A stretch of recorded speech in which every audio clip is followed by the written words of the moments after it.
Bright Tuty. Every student matters. So now let us move to the next part of this chapter, statistics, which is more focused on presentation of data. Presentation of data. So you can present data in tabular forms or in form of graph, bar graph, histograms, frequency polygons, etc. So we will focus our attention on presentation of data in this upcoming exercise. So let us start with this example here. Consider the marks obtained by 10 students in a mathematics test as given below. The data in this form is called raw data. By looking at this, can you find the highest and lowest marks? Yes, let us look for the highest marks. Is 55 the highest? No, because 95 is higher than 55. Is something higher than 95 is also present in this? No. So 95 is the highest marks, and let us look for the lowest. Is 36 the lowest? No, there is this which is lesser than 36. So 25, is there something which is lesser than 25? No. So this is the lowest marks obtained in test of mathematics out of these 10 students. Now I have found the highest and lowest, but with some level of difficulty. And let me remind you that this is data of 10 students only. So if I write the raw data of 100 students, will it become more difficult to find highest or lowest? Yes, definitely. You will keep looking for those in those 100 data points and find highest and lowest. So it will be more difficult. Now imagine a situation if I give you data of 1000 students, it will become more difficult. So as I am increasing the number of data or number of students, it is getting more difficult. So yes, by looking at in this form, I can find the highest and lowest marks in this particular case where I have only got 10 information or 10 data points, but it is little difficult. So if you write this in ascending or descending order, it will become easier. Ascending or descending order, it will become easier to locate lowest and highest, because if we write in ascending order, then the first number we write is the lowest number and the last number we write is highest number. That way it will be very easy for anyone to understand that data to whom we are presenting that data or representing that data. Okay, so I've got the highest marks and lowest marks. Now let me ask you another question. What is the range of this data? You will say highest marks minus the lowest marks, so it will give you 70. This is the range of this data. Okay, so what did we observe from this example? That when the data is written in raw form, it is a little difficult to understand this data and interpret this data. So we have to write it in some understandable or easier form, okay, which in this case may be ascending or descending order, and we will later on study about writing it in frequency tables. We will essentially study about two kind of tables, ungrouped and grouped frequency tables. Okay, let me take some more examples, then I will clear it to you. Okay. Consider the marks obtained by 30 students of class 9th of a school, and these marks are out of 100 marks. So taking this data, I will clear a lot of things about the frequency tables. So now if I ask you, how many students have got 10 marks? You will say 1. Only one student is such who has got 10 marks. How many have got 20 marks? You will say 1, and then there is no one.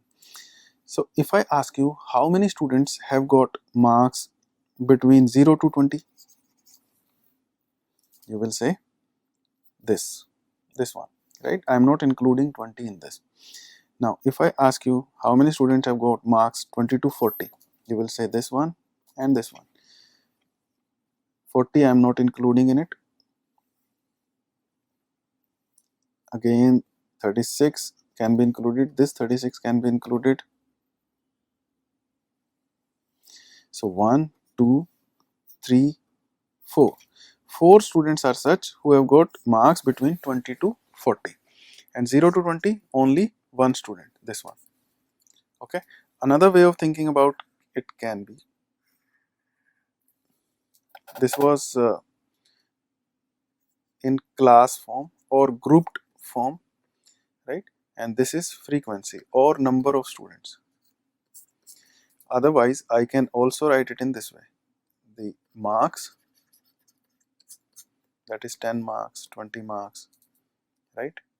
36 marks, 40 marks, whatever I see here, I can write it here, and then the frequency. So 10 marks are obtained by one student, 20 marks are obtained by one student, 36 marks are obtained by 1, 2, 3 students, right? So number of students who obtained 10 marks is 1, number of students who obtained 36 marks are 3. And here I am writing it in grouped form, which is a little more refined way of presenting the data, right? So if I now ask you how many students have got marks between 40 to 60, now 40 is included here, but 60 is not. So let me count 40 to 60. 1, 2, 3, 60 is not included. 4, 5, 6, 7, 8, 9. So there are 9 students who got marks between 40 to 60. When I say 60 is not included, what I mean is, when I write it in class distribution form, these are classes. 0 to 20 is one class, 20 to 40 is another class. What is class size or width of the class? It is the difference between this number and this number, the highest number of that class and lowest number, or we will call it upper limit and lower limit. So what is the class size? It is 20 in this case. I have chosen a class size of 20. You could have taken a class size of 10 also, 0 to 10 marks, 10 to 20 marks, etc. And when we write this data in class distribution form, we always include the lower limit and exclude the upper limit when we are writing a continuous class data. What do I mean by continuous class data? That 0 to 20 and then 20 to 40, so there is no gap here. Otherwise, if you write 0 to 19, then 20 to 29 or 39, 40 to 59. Okay, this is another way of writing the classes. Here, the lower limit is also included, upper limit is also included. Okay, lower limit is also included, upper limit is also included. So this type of intervals is known as inclusive type of interval, where the upper limit is also included, and this type of interval, the continuous ones, is known as exclusive type of intervals, where the upper limit is excluded from the class. Okay, so if somebody has got 20 marks, he will come in this class, 20 to 40. If somebody has got 40 marks, he will come in the next class, that is 40 to 60 here. I hope you have understood inclusive class intervals and exclusive class intervals. So this was my purpose of interpreting this data, that I could tell you about class intervals and then ungrouped frequency table also. So what we have learned here is ungrouped frequency table, grouped frequency table. Okay,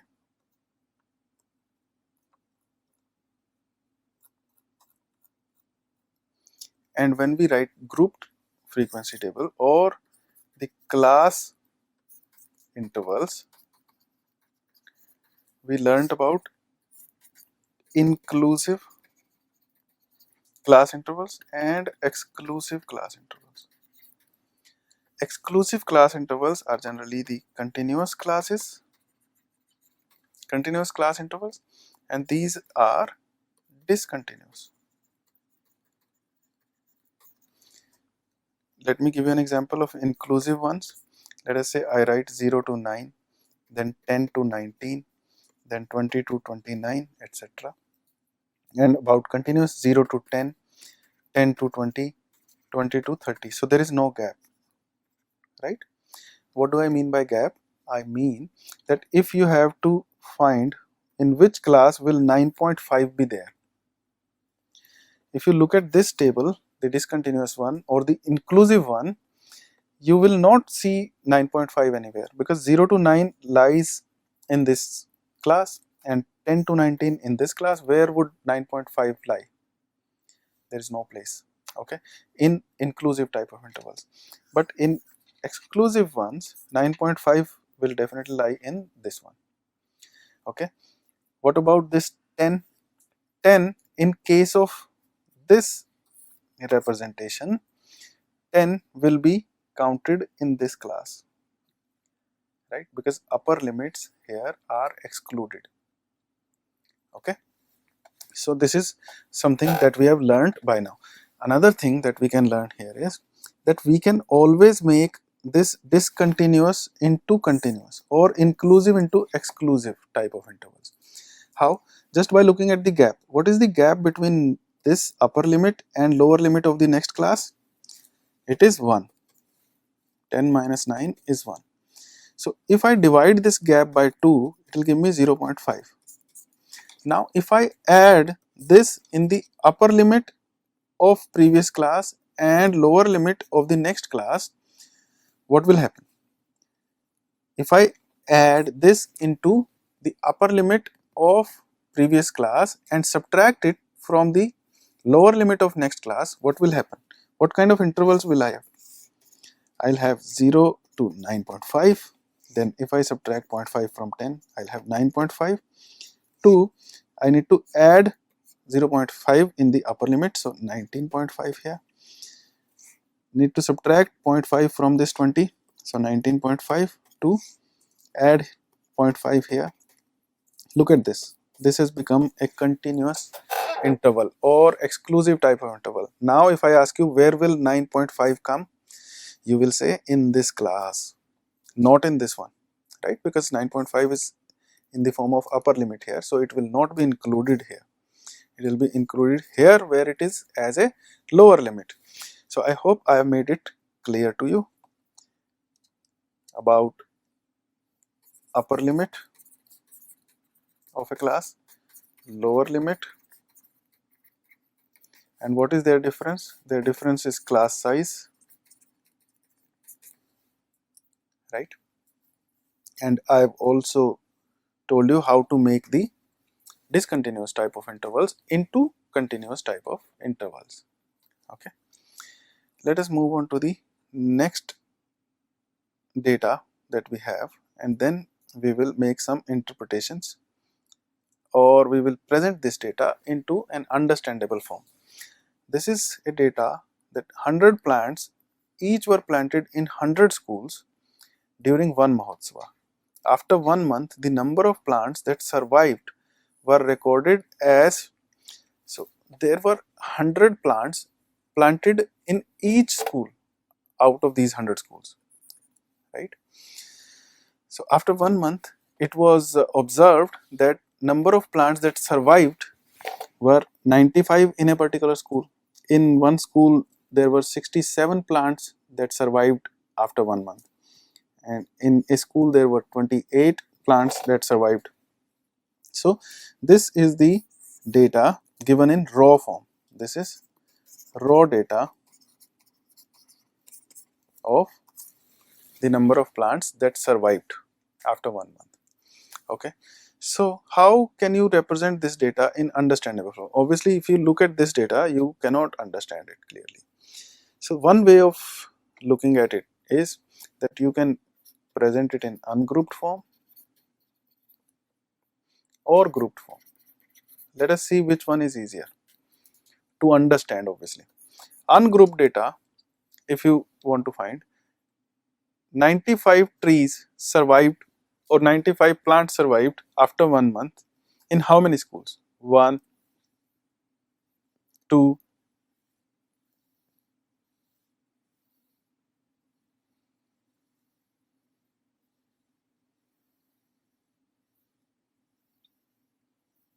see, it is getting a little difficult, right?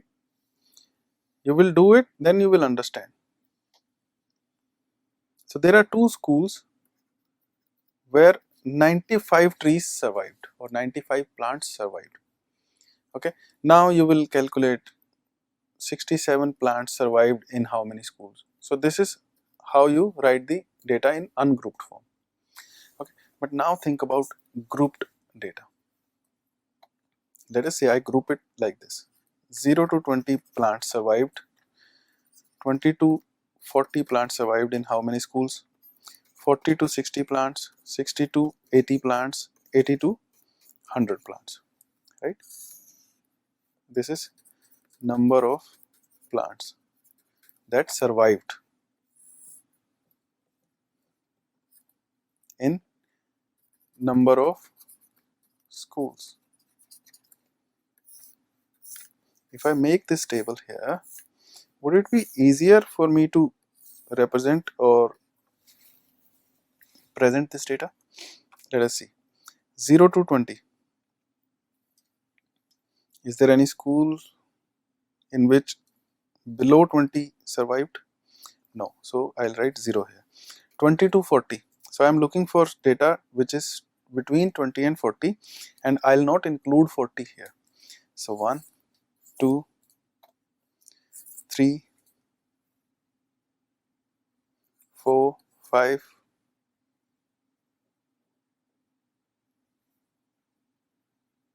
6,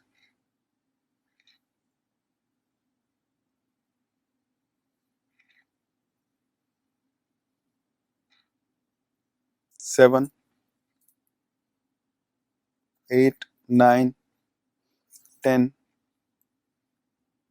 11, 12,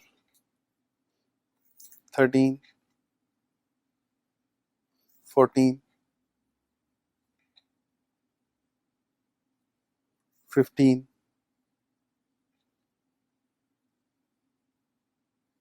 16 and 17. So there were 17 schools in which 20 to 40 plants survived after 1 month. Right? This is how you can present this data now. I hope you have got the point that I am trying to make here. So if I ask you 40 to 60 plants, then you will start counting. This time you will include 40 but exclude 60. So you will not count 60 here. 60 will come in the next class. So 40 to 60. 1, 2, 3, 4,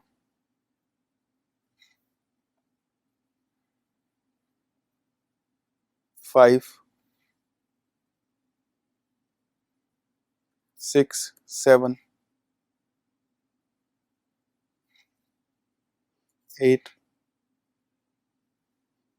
9, 10,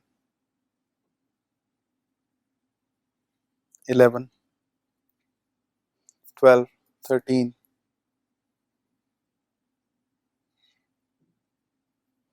14, 15,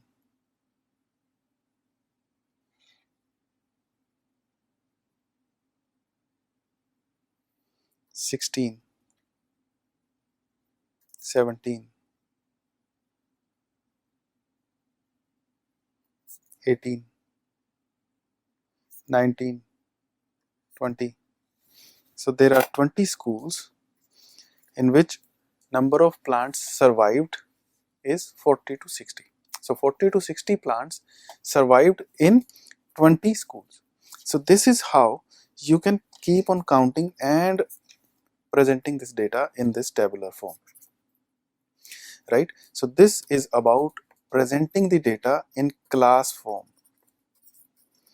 And what kind of classes are these? These are continuous classes. What is the speciality of continuous classes? That upper limit is not included in that class. Or you can say upper limit is excluded from that class. That's why they are known as exclusive class intervals. Okay, I hope you have understood this point of mine. And let me tell you about class mark also. There is this thing known as class mark, which represents a particular class. For example, 0 to 20 can be represented by something in the middle of this 0 to 20, right? So what is class mark? You add 0 and 20 and then divide it by 2. So 10 can be the representative of this class. That is known as class mark, which is upper limit plus lower limit divided by 2. So what is the class mark of this class? 60 plus 80 by 2, that is 70. Okay, this also you should keep in your mind. Okay, now look at this. This data, if you look carefully, is about frequency distribution table, which gives weights of 38 students of a class.